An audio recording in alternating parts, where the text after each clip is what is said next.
Ça va être difficile, mais une bonne victoire 2-0. Quentin, est-ce que tu es d'accord avec les propos d'Anas? Ça sera difficile. Il n'est pas d'accord. Si.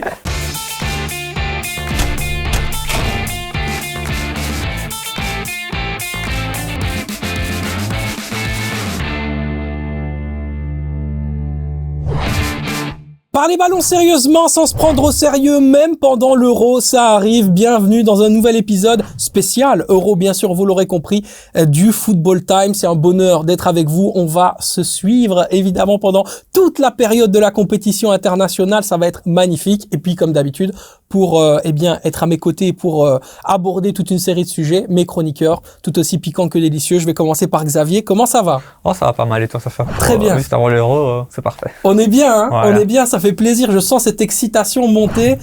Tu le sens aussi de ton côté? Ouais, clairement, vraiment hâte, surtout qu'on n'est plus qu'à quelques jours du début. On va pouvoir vivre 3 matchs par jour à des horaires différents où on va pas choisir. Franchement, terrible. Voilà, c'est ça, exactement. Et puis en plus de ça, il y aura la Copa América. Si t'as Juste pas envie après. de dormir durant la nuit, Comme ça va être, voilà. ça va être Ça va être sympa. long, si tu suis tout le temps, ça va être compliqué. Ça va être Pas un du peu mois de juillet, tu vois. En effet, ça va être un peu compliqué. À ses côtés, bien sûr, Quentin Cellini, le QTN international. Comment ça va? Ça va très bien, excité. Hein. On est à fond dedans. C'est la passion, c'est l'amour de ce sport, le plus beau sport du monde.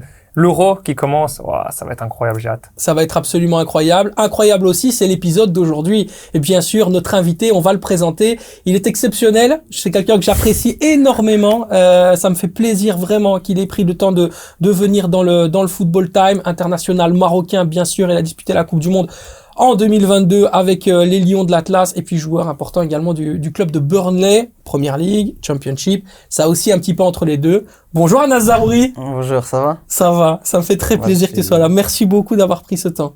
Avec grand plaisir, franchement, on se connaît bien Ouais. maintenant, donc la dernière fois c'était il y a 3 ans et demi. Ouais.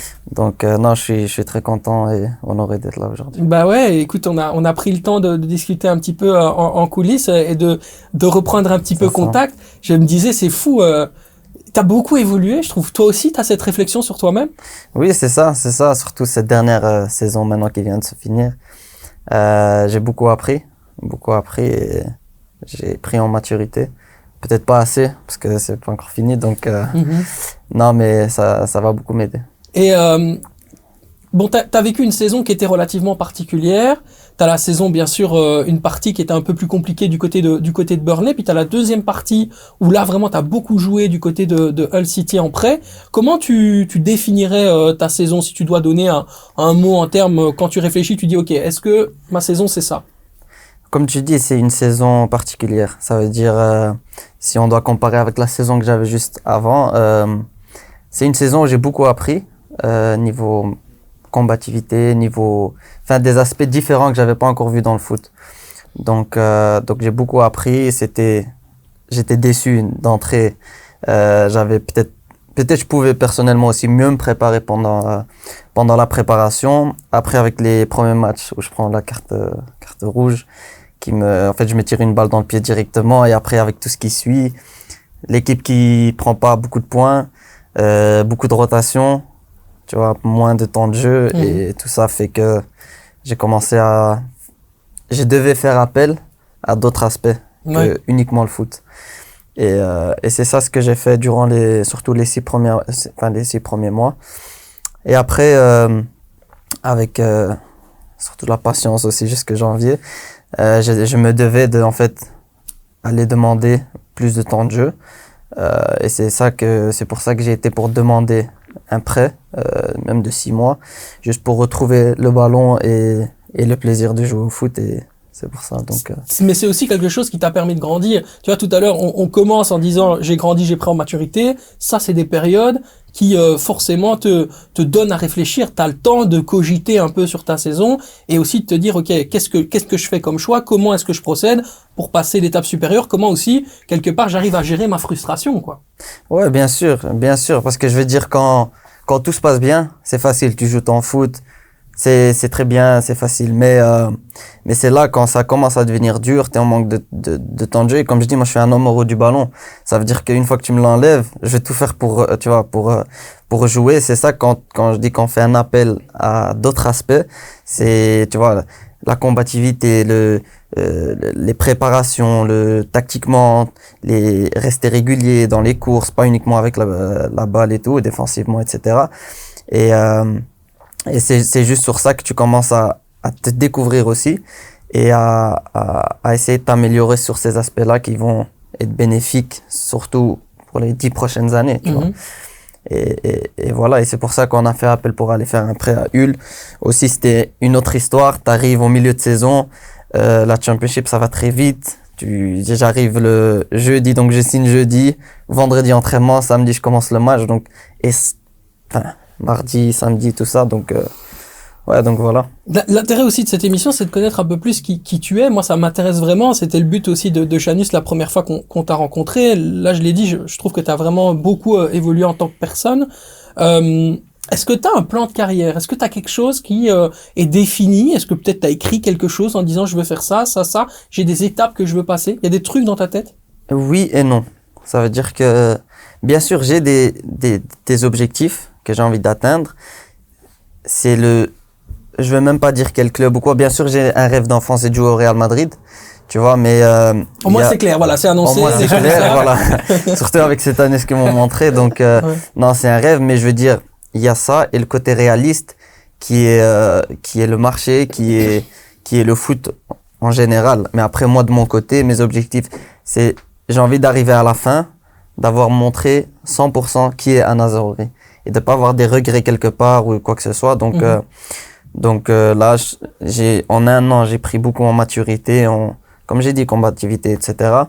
Donc, vraiment, mes plans, c'est de mettre en place toutes les armes pour montrer le meilleur de moi-même. Mais il y a aussi des aspects où tu te dis, là, par exemple, moi, en termes d'objectifs, par exemple, je suis à ce niveau-là, parlais tout à l'heure de l'efficacité. Ouais. Cette efficacité-là, par exemple, dans 1 an ou 2 ans, j'ai envie d'avoir un ratio plus important. Est-ce que c'est un truc qui te traverse l'esprit où tu dis, moi, le principal, c'est ce que j'apporte à mon équipe et comment est-ce que je progresse d'une manière générale? Bien sûr. Après, ça, c'est à titre personnel. Je pense que niveau statistique, j'ai toujours envie de m'améliorer pour le club, mais aussi pour moi-même. Donc, je suis arrivé maintenant même à Hull.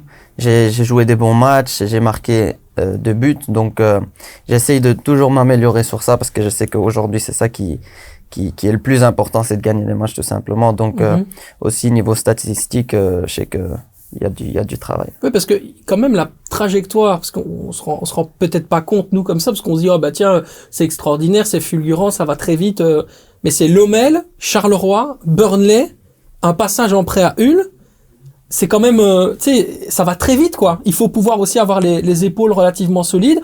Entre-temps, il y a une Coupe du Monde 2022 avec le Maroc où tu vis une euphorie, on y reviendra, absolument incroyable. Maintenant, qu'est-ce qui te manque pour aller passer justement? De quoi t'as besoin vraiment pour passer le cap, pour dire ok, maintenant je suis pas que une pépite, je suis en vrai un joueur installé et je me suis solidifié quoi. C'est la régularité. Ça veut dire être décisif le plus possible. Ouais, c'est surtout ça, je pense. Surtout ça. Après, ouais, régulier. Franchement, si je dois placer un mot, c'est la régularité. C'est la régularité. Et alors, tout à l'heure, donc je disais justement ces espèces d'étapes. Toi, comment dire, tu l'as senti que c'était un peu compliqué de passer justement à chaque fois les étapes. À un moment donné, tu te dis c'est un peu difficile. Il faut que je continue à progresser. Ça devait arriver. Je pense que ça c'est arrivé. Enfin, c'est arrivé cette année. Ouais, j'ai été. Comme tu as dit, ça a été très vite, mais tout se passait tout le temps bien, tu vois. Donc forcément, tu vas jamais que vers l'avant. Donc forcément, et ça c'est cette année. J'ai moins. Tu étais prêt à ça que je veux dire. Voilà, t'étais prêt. J'étais prêt, donc je savais que ça allait arriver à un moment et donc cette année j'ai accepté de moins m'amuser entre guillemets avec la balle, mais plus apprendre parce que je sais que ça va m'apprendre peut-être 1 an, mais ça va être bénéfique pour les 10 années les 10 ans qui arrivent, tu vois. Donc et j'essaye de comme ça créer un Anas Zaroury complet. Ouais, c'est ça. Créer un Anas Zaroury complet, c'est extraordinaire. Ça demande. Qui parle d'un Pokémon, mais non. Mais ça demande des années parce que le créer complètement, c'est aussi quand tout se passe bien, tu vois. Bien sûr. Quand tout se passe bien, c'est facile, tu joues ton football, voilà. Mais là, cette année, c'est beaucoup d'apprentissage et et essayer de compléter. Et justement, pour créer un Anas Zaroury complet, il faut aussi la partie marocaine. Donc c'est bien, on va faire la transition. C'est important parce que c'est quand même une partie incroyable. T'as gagné forcément en popularité grâce à ça parce que les gens ont vraiment compris qui tu étais. Alors moi, ça m'a fait marrer parce que il y a quelques années avant, on était ensemble dans un local vide à Charleroi et maintenant, après, tout le monde a commencé à parler de toi, etc. Ça a été pour gérer l'engouement. Il y a eu un moment donné où tu t'es dit, waouh, ça va peut-être un peu trop vite. T'as été un peu surpris par ce qui t'arrivait? C'est marrant que tu dis ça parce que il y a 3 ans, je vais redire la même phrase, c'est que je me concentre que sur mon cercle, qui est famille, qui est cousin, frère et sans plus, tu vois. Et j'ai un pote Abdou avec qui j'ai grandi, tu vois, que je considère comme un frère. Mais il y a ça, aujourd'hui ma femme aussi, et c'est que ça, en fait. Et tant que je me concentre sur ça, il peut se passer ce qui se passe autour. Je sais que ça pourra jamais me déstabiliser.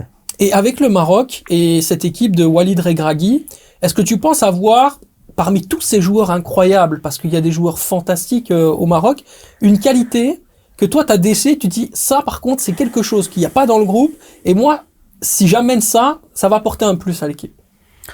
C'est-à-dire? Je sais pas, une qualité technique, une qualité dans peut-être humaine, quelque chose où tu dis, voilà, moi, par exemple, Anas Zaroury, dans cette équipe-là, si je suis dans cette équipe, je vais apporter ce petit plus qui peut faire la différence, tu vois? Peut-être le flow que j'avais quand j'étais en Coupe du Monde, quand j'étais à Burnley, du coup, en fait, le flow que j'avais de tout va fonctionner, en fait. Tu vois, tout ce truc, en plus, j'étais vraiment vif sur, tu vois. Après, humainement aussi, avec le groupe, je sais que on a beaucoup rigolé, en tout cas. Je les ai fait marrer un petit peu.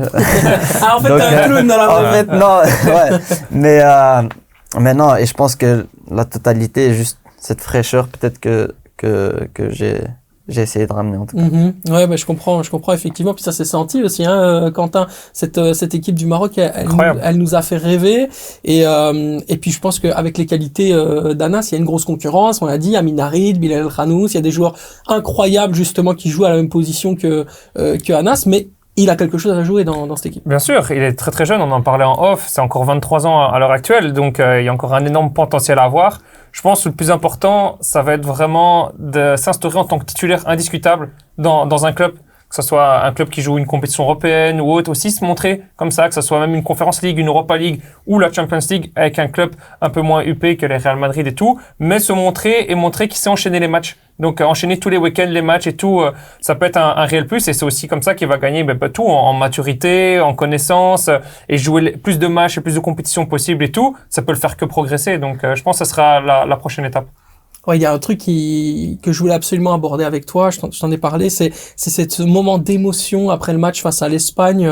Donc on rappelle bien sûr quart de finale de la Coupe du Monde au Qatar. Le Maroc s'en sort avec une séance de penalty victorieuse. Et là, je vois ta maman sur le terrain. Je vois toutes les mamans de tous les joueurs sur le terrain. Il n'y a pas que toi, bien sûr, mais l'émotion que j'ai vue, là j'en ai encore les frissons quand je te parle, je me dis mais c'est fou. En fait, c'est pas la même équipe que les autres équipes, quoi. Il y a vraiment ce truc de, le Maroc, c'est spécial, en fait. Et ça s'est vraiment ressenti par ce côté maternel. C'est sans doute une des images les plus humaines que j'ai pu voir ces dernières années. Comment tu l'expliques, ça, ce côté, tout pour la maman, quoi, quelque part au Maroc? Bien sûr, bien sûr. En fait, ça nous définit, en fait. Nous, tu peux prendre n'importe quel Marocain dans le monde. Ce que la maman veut dire, en fait, c'est, il n'y a pas de mots, franchement. Même moi, je t'en parle, j'ai des frissons, mais au moment même, c'était incroyable. Et logiquement, quand tu vis tes meilleurs moments dans la vie, tu te retournes vers ta maman directement. Et je pense que c'est une belle image qu'on a montrée, que pour nous, c'est normal, mais peut-être pour d'autres gens, ils se disent, ah ouais, quand même, tu vois. Donc, et pour revenir sur ce qu'il a dit, c'est que, oui, maintenant, avec le Maroc, etc., je sais que ce qui va m'aider à revenir, etc., c'est uniquement en club. Ce que je vais faire, mon flow comme je l'avais, c'est comme ça que j'ai aussi rejoint la Coupe du Monde et le groupe. C'est juste parce que en club, j'étais vraiment dans un bon flow, etc. Et aujourd'hui, j'ai encore assez de contact avec le staff marocain, donc ils me suivent, etc. Donc là, j'ai hâte de reprendre vraiment une place de titulaire et de vraiment m'affirmer en club, ce qui va me permettre de rejoindre le Maroc. Tu sais, quand on vit des choses qui sont belles dans la vie, ou même quand on vit des choses qui sont mal ou qu'on est critiqué, etc., c'est plus par rapport à la famille que ça fait du mal. Ouais. Mais là, par exemple, quand tu vis ces magnifiques choses et que tu vois ta maman qui est, tu dois être fier toi aussi, ou quand tu vois un peu la vie aussi, hein, qu'elle a dû construire, la manière dont elle s'est battue, etc., tu dois te dire que, voilà, pour elle aussi, ça représente quelque chose. Tu l'as senti aussi dans ses yeux? Bien sûr, laisse tomber. Je peux parler jusqu'à demain matin par rapport à ça, mais bien sûr, faire vivre une Coupe du Monde à sa maman, c'est un truc de fou. Et ma mère, elle était là, de base, elle devait rien faire en mois de novembre, décembre. Là, elle se trouve au Qatar, dans un bel hôtel, en train de regarder son fils s'amuser et son fils être heureux, et c'est tout ce qui compte pour une maman. Bien sûr, mais c'était des moments fantastiques, et je voulais y revenir parce que c'est des choses qui sont rares en fait, qui se vivent et qui sont des souvenirs à vie que vous avez en fait. Vous deux, ça va jamais vous laisser dans toute votre histoire. Ouais. Même à un moment, je sais que c'est passé sur la télé, mais ces images-là, ma mère, elle les regarde tous les jours. Ça veut dire que, tu vois, ça veut tout dire en fait. Ça veut tout dire. Donc voilà. Dis-moi Anas, c'est quoi tes aspirations pour l'année prochaine? Tu veux faire quoi? Est-ce que tu te sens d'un autre défi? Est-ce que tu as envie d'autre chose, ou est-ce que tu penses pouvoir devenir le joueur que tu penses être, mais à Burnley? Bien sûr. Là, j'ai prolongé l'année dernière. Ça veut dire que j'ai encore des belles années devant moi. Mais sur ce que je me concentre moi, c'est tout simplement ma préparation. Et je me concentre sur ce qui est contrôlable pour moi. Il y a, dans le foot, on le sait très bien, il y a des choses que tu peux contrôler, des choses que tu contrôles pas. Ça veut dire que là, maintenant, je vais tout mettre en place pour faire la meilleure préparation possible. Et après, la réalité des choses, c'est que le mercato, il est long, le mercato d'été.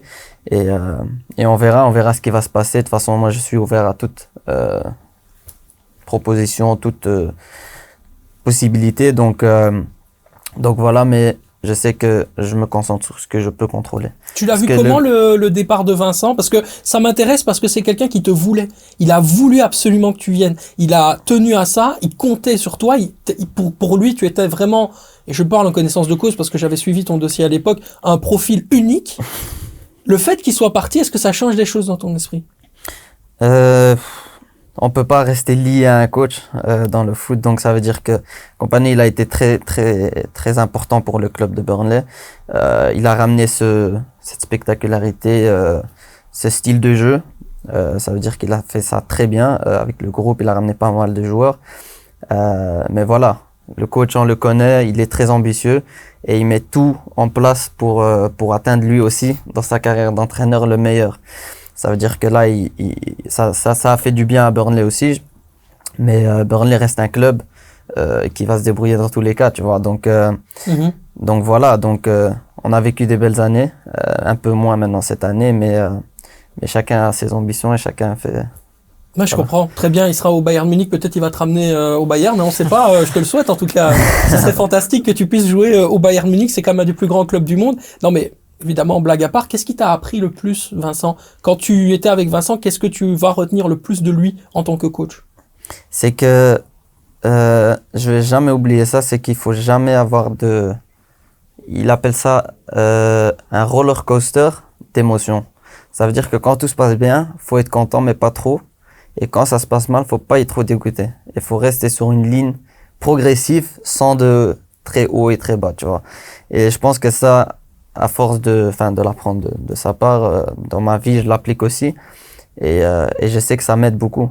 Donc voilà, ça, je sais que je vais jamais oublier. Bon, allez, j'ai une petite surprise pour toi. Je te l'avais dit tout à l'heure. Il y a un joueur de Burnley, un de tes coéquipiers, qui va s'intégrer à notre débat. Petit conseil, justement, il était lui aussi à Dubaï il y a quelques jours. Okay. Il rentre aujourd'hui et il n'a pas pu être à l'émission parce que forcément il est en voyage de noces. Est-ce que tu as une idée de qui c'est? Ouais. Dis-moi, vas-y. Amine. Évidemment, Amin Al-Dakil. Amin Al-Dakil qu'on salue évidemment, qu'on excuse bien sûr pour son absence dans l'émission. Amin, on lui a posé une question très simple. On a été surpris par les déclarations de Domenico Tedesco qui lui a tout simplement fait des énormes éloges durant la conférence de presse où il a énoncé la liste. Il a dit « It's a big pity », c'est un grand dommage que Amin Al-Dakil n'était pas là, il aurait véritablement eu sa place dans ce groupe. Et donc du coup, moi je me suis intéressé à sa réaction, comment il a réagi quand il a entendu toutes ces louanges de la part du sélectionneur des Diables Rouges durant cette conférence de presse. Amin, c'est à toi. Bonjour Sacha, bonjour à tous. J'espère que vous allez bien. Franchement, ça m'a vraiment touché ce que le coach il a dit. Il était pas obligé de faire ce commentaire, mais il l'a fait et ça fait vraiment du bien. J'apprécie ça vraiment beaucoup. Pour ça, je voulais dire merci au coach. Pour le reste, ça me manque vraiment de jouer pour la Belgique, de porter ce maillot. Donc pour ça, j'espère de revenir le plus vite possible sur le terrain et de tout donner pour la Belgique. Bah oui, forcément, tout donner pour la Belgique, c'est un joueur qui aurait pu y être, Nas. Il aurait pu y être dans cette sélection. Il a des qualités exceptionnelles de vitesse. Ce qui lui a manqué, c'est juste cette histoire de blessure, quelque part. Bien sûr. Amin, ça fait 2 ans, 1 an et demi, j'ai joué avec lui. C'est un joueur qui a beaucoup de qualités, et il est jeune, mais il est mature. Ça veut dire que je sais que tant que défenseur, c'est beaucoup demandé. D'un défenseur qui s'impose et tout, et il a montré ça. Il a montré ça ce début de saison aussi en Première Ligue. C'est pas facile de commencer directement et enchaîner des matchs, donc il a montré ça. Il a bien fait ça, et comme tu as dit, c'est un joueur rapide. Donc un défenseur rapide, c'est très intéressant. Donc bien sûr que il a sa place en Belgique et qu'il aurait pu faire du bien en Belgique. Vous avez déjà fait des sprints ou pas à l'entraînement? Qui gagne entre toi et Amin? Ça, c'est un sujet qu'on gardera pour nous, t'inquiète pas. Bon, allez, ça veut dire qu'Amin perd. Quand on dit ça veut dire que c'est Anas qui gagne, mais il veut pas le dire. Il est trop timide pour ça. Eh bien, justement, Amin, on lui a posé la question, et après, ça va nous permettre d'enchaîner sur le débat concernant les Diables Rouges, messieurs. Quelle est l'arme principale de la Belgique? Amin, qu'est-ce que t'en penses, toi? Pour moi, notre plus grande force, c'est le collectif. Même si on a beaucoup de qualités individuelles, je pense pour moi c'est le collectif qui va faire la différence à l'Euro. Et nous on a ça, on se soutient toujours à l'entraînement, au match, on est toujours ensemble. Il y a vraiment une solidarité et une mentalité pour se battre pour le maillot de la Belgique. Et on veut vraiment que les supporters et toute la Belgique soit heureux de nous. Donc moi je suis convaincu qu'on peut aller très loin à l'Euro parce que c'est ça notre plus grande force. Alors il le dit, forcément, le collectif c'est important. Ça rejoint un peu les déclarations qui avaient été faites par Amadou après le match face au Luxembourg, où il dit c'est pas nécessairement l'équipe la plus forte individuellement, mais c'est le groupe qui sera le plus soudé. Quand on parle des armes principales de la Belgique, tu rejoins Amin, c'est véritablement le collectif? Oui, ça se voit. Après, c'est très important aussi. Si je dois comparer avec le Maroc, si le collectif n'est pas bon, tu fais rien en fait dans n'importe quelle compétition. Donc non, bien sûr, ça se voit. Et après, il y a aussi beaucoup de qualité. Faut le rappeler, il y a beaucoup de qualité devant, etc. Donc non, ça fait un bon total. Donc ça pourrait le faire. Messieurs, je vais vous écouter et je vais vous entendre d'abord, mais on va passer bien sûr à parole de supporters. Qu'attendez-vous évidemment de premier match de nos Diables Rouges face à la Slovaquie? Et on a une première réaction de la part d'Accro au foot. Bah voilà, t'es comme nous, t'es accro au foot aussi. J'attends un grand de Kuiper et Witsel. Un sacré défi les attend avec l'absence de Théat et Yann. Pour le reste, un Lukaku des grands soirs qui va nous régaler de buts en étant servi par le grand KDB. Donc, on revient sur cette question. Qu'attendez-vous et quelle est l'arme principale, mon cher Quentin, de la Belgique? Ce que j'attends, tout simplement, c'est facile à dire, c'est les 3 points. Pour moi, c'est le plus important. Surtout quand tu commences ton aventure là, c'est 3 matchs. Tu termines par la plus grosse des nations dans le groupe, l'Ukraine. La Slovaquie, mais attention, faudra pas les sous-estimer, je trouve. Parce qu'on se dit, ouais, Slovaquie, c'est le plus petit ou la deuxième plus petite valeur marchande de la nation à l'Euro. On vous dira, c'est un petit pousset et tout.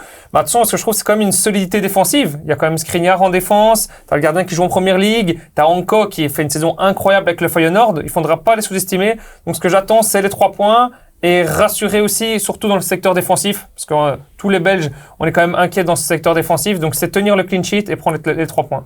Et alors, à la question justement, qu'attendez-vous du premier match de notre Diable Rouge face à la Slovaquie, Zol nous répond un match diffusé avec des bons joueurs comme Skriniar, Anko, Araslin ou Lobotka, mais on a des armes qui peuvent être supérieures, surtout offensivement. À nous de faire le jeu, il faudra des guerriers ce jour-là. La Belgique ne va pas avoir le choix, Xavier. Ils vont devoir faire le jeu. Ouais, clairement. Je pense surtout qu'on sait que la Slovaquie, même si beaucoup de personnes disent que c'est un petit pays, mais au final, ils ont un coach italien, donc on sait que tactiquement, ils vont être en place. Et je pense qu'ils vont pas vouloir faire le jeu. Enfin, est-ce qu'ils en seront capables? C'est une bonne équipe, mais ça reste quand même, ils ont pas la même qualité que le néo-belge. Donc, je pense que tactiquement, ils seront bien en place. Et je pense que la Belgique va devoir faire le jeu et que la Slovaquie va jouer avec ses armes. On sait qu'en qualification pour l'Euro, ils ont quand même fini deuxième de leur groupe, juste derrière le Portugal. Ils ont pris que seulement 8 buts en 10 matchs. Donc, la Belgique va peut-être avoir du mal aussi à inscrire des buts, parce que je pense qu'il y a beaucoup de monde, beaucoup de supporters qui s'attendent à une victoire facile de la Belgique face à la Slovaquie. Ce qui ne sera pas le cas. Non, C'est pas forcément le cas. Quand on voit ici en qualification, comme je dis, ils ont fini deuxième de leur groupe. Ils ont perdu seulement 2 matchs. C'est 2 fois contre le Portugal et c'est 3-2 et 0-1. Donc ils n'ont pas pris non plus une raclée face au Portugal. Donc défensivement, ils sont bien en place. Et moi, vu que c'est un premier match, ça ne m'étonnerait pas peut-être de voir un 0-0. J'ai envie de voir les 3 points, mais ça me choquerait pas de voir un 0-0 par exemple. C'est intéressant ce que dit Xavier. Quentin, tu le rejoins? Oui, je le rejoins, surtout que la Belgique a dur. On l'a vu ici contre le Monténégro, a joué contre des blocs vraiment bas. Contre le Monténégro, c'était vraiment pas bon. Contre le Luxembourg, la première mi-temps, c'était pas bon non plus. On a de la chance d'avoir cette percée de Romelu Lukaku qui va provoquer le penalty à lui tout seul et qui débloque ce match. Alors que pour moi, la Slovaquie va justement jouer dans ce bloc vraiment bas et jouera en contre-attaque. Et en contre-attaque, si t'as une défense très haute, des Woodface, si tu joues avec Witsel et tout, ça risque d'être surprenant ce match. Oui, c'est surprenant. Et puis c'est des joueurs aussi qui ont l'habitude de jouer ensemble. Le dernier match amical de la Slovaquie, elle a gagné 4-0 contre le Pays de Galles. On se rappelle que le Pays de Galles, c'est un très mauvais souvenir pour la Belgique, l'Euro 2016, fameuse défaite 3-1. Il faut aussi pouvoir hausser le curseur et se mettre maintenant vraiment en mode euro. Est-ce que ça aussi, par exemple, toi, tu l'as senti quand tu étais avec le Maroc, de dire, OK, maintenant c'est plus la préparation, et donc du coup, tu te mets aussi mentalement dans un autre modus en termes de concentration?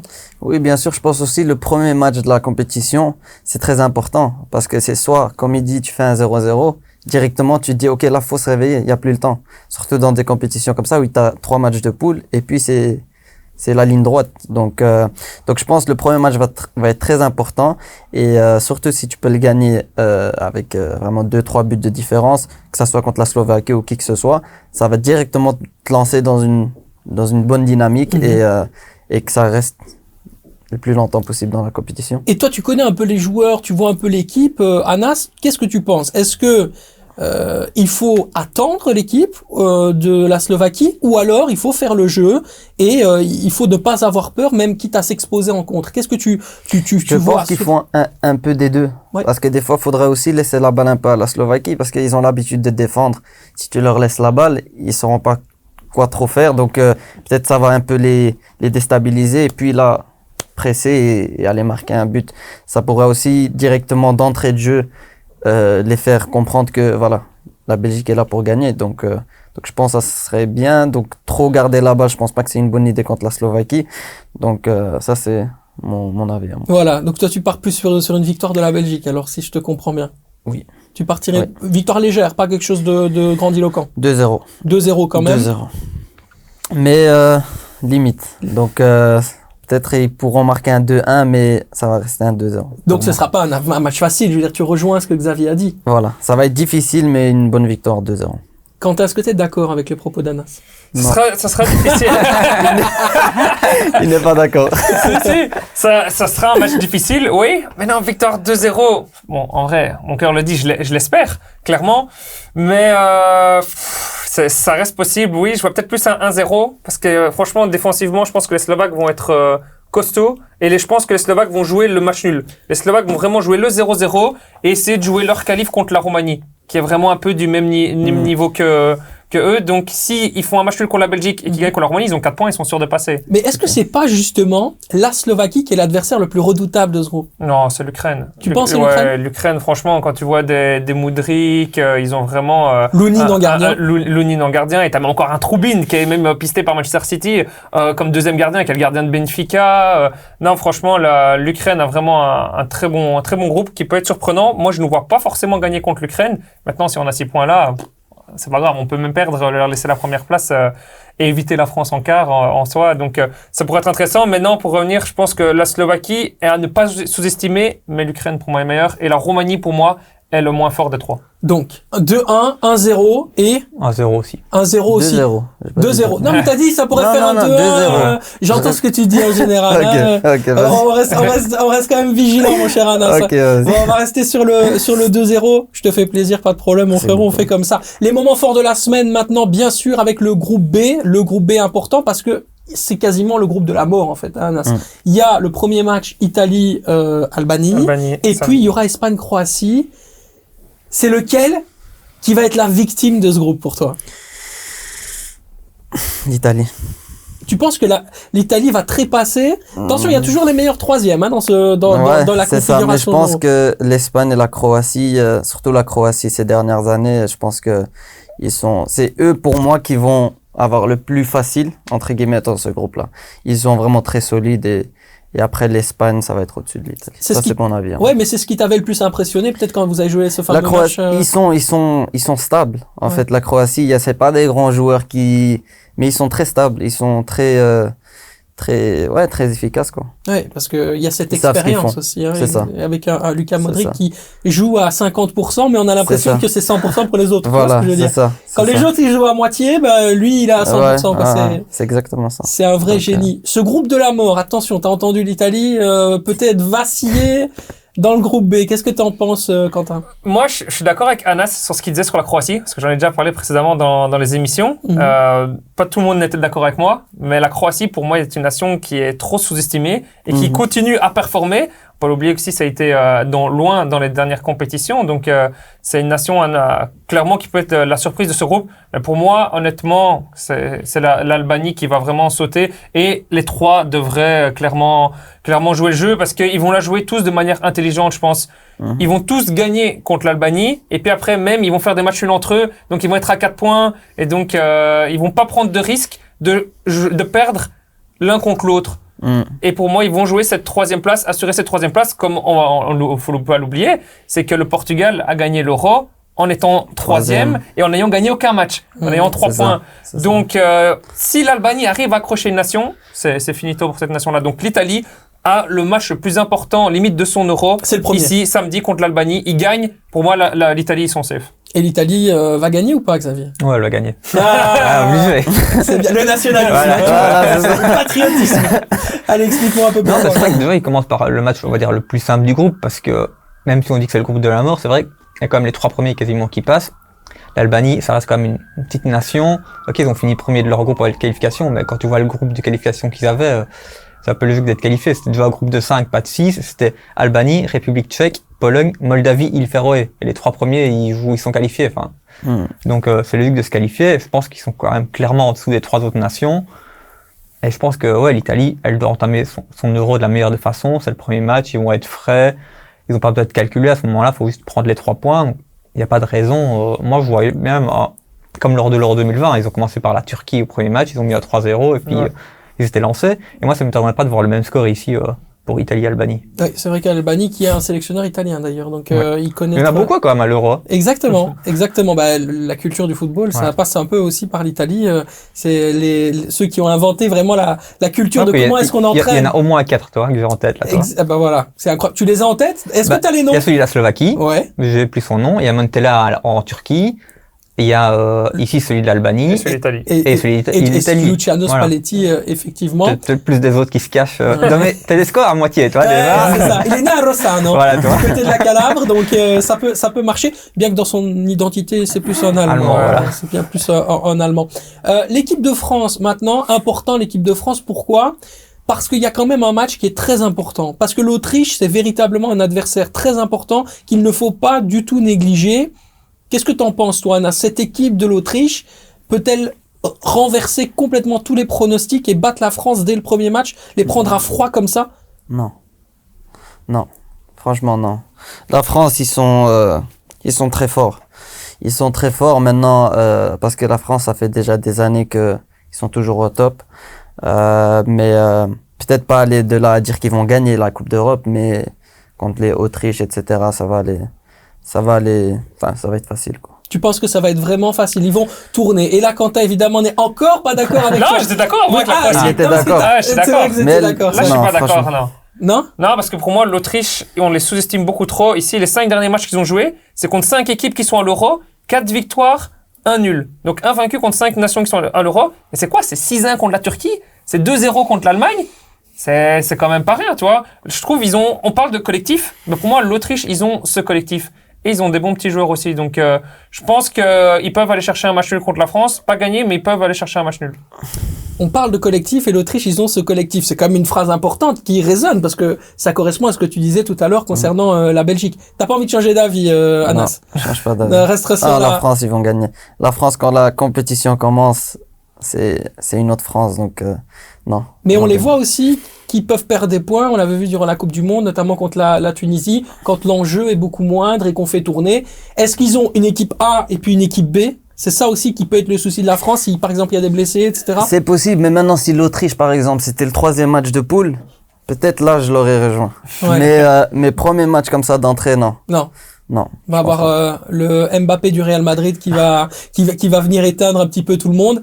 Tu vas rejoindre Anas, Clairement, moi, comme je l'avais préparé, moi, si c'était le 3e match, peut-être, tu vois, que la France aurait dû être qualifiée, Voilà. le match nul ou quoi, ça peut arranger. Mais premier match, tu es obligé de prendre les 3 points pour une équipe comme la France, donc clairement, ils vont gagner. Ouais, l'équipe de France. Moi, je penche entre ce que tu dis toi, Anas, et ce que dit Quentin. Pour être vraiment très honnête, je pense que l'Autriche peut accrocher la France dans un match qui sera très physique, très intense. L'équipe de France a montré, et notamment la plupart des joueurs de l'équipe de France sont notamment au Paris Saint-Germain avec le match, je pense directement à Paris Saint-Germain-Dortmund, que dans l'intensité, dans l'impact, quand à un moment donné ça va trop vite, ils ont un peu des difficultés, ils laissent beaucoup d'espace et c'est une équipe aussi qui doit retrouver un petit peu ses marques. Alors bien sûr c'est différent, mais il y a des défenseurs centraux qui sont pas nécessairement en confiance aussi.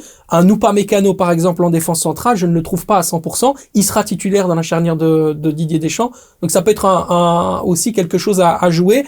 Une défaite, je ne pense pas, Non. mais un but Non. partout. C'est match nul. C'est un match un peu vieillot avec un Mbappé qui a la 35 minutes se dit bon, je vais quand même mettre mon but et qui va éteindre un peu tout le monde, mais une équipe de l'Autriche qui pourrait vraiment rivaliser dans le jeu, c'est ça que je veux dire, Quentin. Et là aussi, ça va être un bon groupe parce qu'il y a les Pays-Bas aussi dans ce groupe-là. Donc, ça va être vraiment intéressant. La France qui a battu les deux dernières fois ici les Pays-Bas. Mais les Pays-Bas qui sortent 2 fois de 4-0 en amical, dont le Canada qui a joué la France et a fait 0, dont l'Islande qui a battu l'Angleterre également.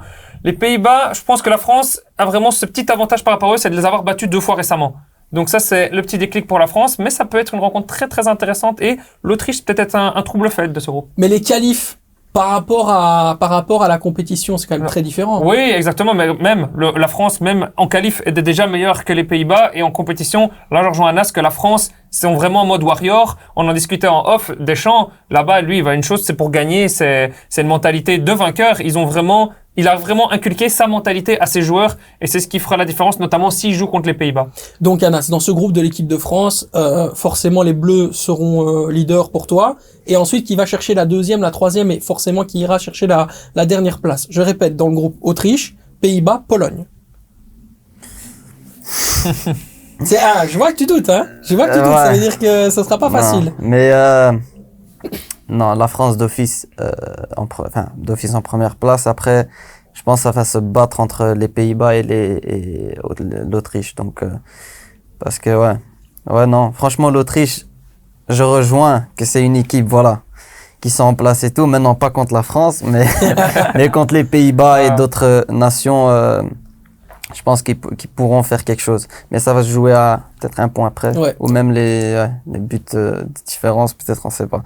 Donc, non, mais ça va se jouer à un point après. On sent que l'équipe de France vous a un peu traumatisé. La Coupe du Monde, Ouais. c'était une équipe rivale et forcément qui vous a mis un peu en difficulté. Vous avez battu en demi-finale, mais voilà, c'est logique aussi. Hein. C'est une équipe qui individuellement est tellement forte. Il n'y a pas un seul joueur que tu sors qui n'est pas dans une top 5 league ou dans un des plus grands clubs du monde. C'est incroyable, quoi. Le milieu de terrain, Griezmann, Atlético Madrid, Tchouaméni, qui ne sera pas là lors du premier match, mais tu peux le remplacer par N'Golo Kanté. Tu vois le niveau de Kanté alors que il a fait toute la saison en Arabie Saoudite et derrière Camavinga.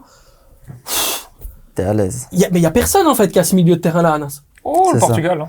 Tu trouves que le Portugal a un meilleur milieu de terrain que la France? Pour moi, le Portugal a le meilleur milieu de terrain parce qu'ils sont hyper complémentaires. T'as un Palhinha en 6 qui est le joueur qui a réussi le plus de tacles réussis dans tous les milieux de terrain de Première Ligue, faut pas l'oublier. T'as un Vitinha en 8, qui a vraiment ce rôle box-to-box, qui fait une très bonne saison au PSG et qui arrive à s'imposer. Et t'as un Bruno Fernandes en 10, même si j'aime pas le joueur. Bruno Fernandes, il est vraiment incroyable et en sélection, il est très très mais fort. t'as 3 titulaires et puis derrière, les remplaçants sont un peu moins au niveau. Alors qu'en France, t'as 3 milieux de terrain, tu mets 3 autres, ils sont au même niveau. Après, un joueur Neves, c'est quand même très très très très fort. On en parle pas assez parce qu'il joue à Benfica, mais très très fort. Mais je pense individuellement, il a un point. Individuellement. Mais collectivement, le milieu de terrain, je pense que la France, il n'y a pas mieux.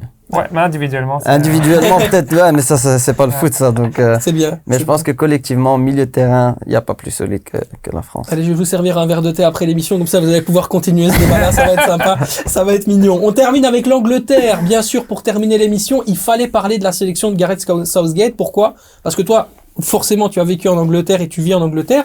Ça a dû vraiment faire grincer des dents. Pas de Grealish, pas de Maddison, pas de Maguire. On peut parler notamment de Curtis Jones, le défenseur de Liverpool qui ne sera pas là. Faire le choix, quelque part, de la jeunesse, du jeunisme, des joueurs comme Guéhi, comme Wharton, notamment de Crystal Palace. Est-ce que c'est pas un petit peu risqué quand même quand on est grand favori comme ça de la compétition, Anas? Je pense pas, parce qu'une fois que le joueur en club, il est dans un flow que positif, que tout fonctionne, en fait, si tu ramènes des joueurs qui sont tous dans un bon flow, je vois pas où ça pourrait, tu vois, un peu coincer. Donc, je pense que c'est une bonne idée d'avoir fait ce choix-là. Je pense que tous les joueurs qui sont là, il y en a tellement qui sont tous dans un bon flow. Maintenant, Grealish, il a eu une saison un peu moins, donc je pense que non, c'est un bon choix qu'il a fait. Et Xavier, cette défaite de l'Angleterre contre l'Islande en préparation, ça t'inquiète ou pas? Non, pas du tout, parce que déjà c'est un match amical. On sait que les amicaux, surtout le dernier avant l'Euro, t'as des joueurs qui lèvent un petit peu le pied, que tu te blesses, tu rates ton Euro à cause du dernier match, c'est malheureux. Quand on voit, ils ont quand même archi dominé le match. À la mi-temps, je crois qu'ils ont fait 6 changements. Donc ils ont commencé la première mi-temps avec l'équipe titulaire, on va dire ça, je pense, qui commencera l'Euro. Puis deuxième mi-temps, tu fais 6 changements ou peut-être 7. Enfin, ils en ont fait énormément. Ils changent la moitié de l'équipe. Tu peux pas vraiment juger là-dessus, ils auraient laissé l'équipe titulaire, peut-être qu'au final ils gagnaient le match. Ça reste un amical, il faut pas forcément faire attention aux amicaux en avant préparation comme ça, c'est pas très important pour moi. Il dit ça, mais le favori de Xavier, c'est l'Espagne, hein, c'est pas l'Angleterre. C'est clairement pas l'Angleterre, parce que défensivement l'Angleterre pour moi me fait très très peur, avec l'absence de Tomori notamment. Ouais, c'est intéressant. Il dit Tomori parce qu'il a joué à la la défense de l'Angleterre, elle te fait pas peur? C'était même pas Pickford de goal, c'était Ramsdale ici contre l'Islande. Donc qu'est-ce que t'en penses? Pas forcément. Pas oublier, je pense que la France, quand ils ont gagné la Coupe du Monde, le dernier match amical, ils ont joué contre les États-Unis, ils ont pas gagné. Et ils ont quand même gagné la Coupe du Monde. Donc moi je suis d'accord, je pense que ça veut pas forcément tout dire, c'est pas rassurant parce que quand tu dois arriver à l'Euro et te préparer, c'est toujours bien même pour être positif et tout, avoir gagné, c'est sûr, garder le clean sheet, c'est assez important.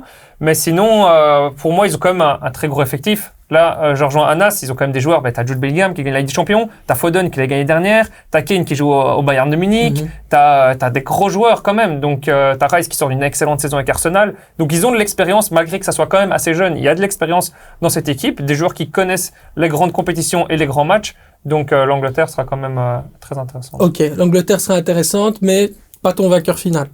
Si. Tu penses que l'Angleterre peut gagner l'Euro? Pour moi, ils sont très compacts. Ils ont un pur neuf.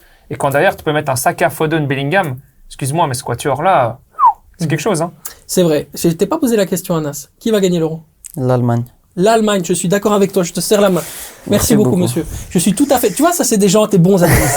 Ces gens-là. Il y a quelques semaines, je me suis battu avec eux parce que j'ai essayé de leur faire comprendre que pour moi, c'est l'Allemagne qui va la gagner parce qu'ils ont tout avec eux. C'est ça. Non, franchement, l'Allemagne, comme j'aime bien redire ça, c'est que les joueurs, tu prends un Wirtz, il est incroyable, il a fait une incroyable saison avec le Leverkusen. Donc non, je pense que et en plus pour moi personnellement, je vois que ça fait un peu longtemps que l'Allemagne a plus montré qu'ils étaient là. Donc je sais que là, ils ont une mentalité, la Mannschaft, y a rien à dire sur ça. C'est ça. Donc je pense que ils vont venir, ils vont choquer tout le monde. Et puis, la dernière de Toni Kroos. C'est vraiment important de le souligner. Et c'est ça aussi. Des légendes, ils finissent bien leur carrière. Donc là, avec une Champions League et une Coupe d'Europe, je pense qu'il peut aller accrocher ses crampons. Il va nous faire une Zidane 2006. C'est ça. Et après, Ciao, ciao. Et moi, je vous regarde. Sur les favoris, évidemment, on reste sur l'Espagne de ton Voilà, on côté. change pas une équipe qui gagne. Bien sûr, on change pas une équipe qui gagne, on verra bien. Pour moi, ça me fait mal de dire que l'Espagne est favorite, mais bon, voilà. Avec potentiellement Lamine Yamal, effectivement, en révélation qui pourrait être pas mal. Moi, l'Allemagne, vous l'avez compris. Quentin? Je dirais l'Angleterre, mais c'est très très très serré, très très serré. Le Portugal pour moi peut faire mal aussi. On n'en parle pas. Je trouve ça étonnant qu'il y ait personne qui parle de cette équipe du Portugal. Mais sinon, si je dois dire une nation, je reste sur l'Angleterre. Allez, l'Angleterre, effectivement. Donc, vous l'aurez compris. L'Allemagne pour Anas et moi, et puis Xavier évidemment l'Espagne, et puis l'Angleterre pour Quentin. Anas, merci beaucoup d'avoir été dans l'émission. Merci à toi, merci à vous. C'était Ça a été un grand plaisir. C'est un bonheur, voilà. On a profité que tu sois un petit peu en Belgique pour venir prendre un petit peu À de peine toi. j'ai mis c'était un magnifique. pied, je suis venu directement. Non. C'est magnifique. Ouais, non, c'est bien. Merci infiniment en tout cas, et puis je te souhaite le meilleur pour cette saison, vraiment beaucoup de bonnes choses, et puis retrouver aussi la sélection marocaine pour venir nous faire briller et surtout rêver avec tes crochets courts, les petits ponts, et puis voilà les stats, hein, important. C'est ça. L'efficacité.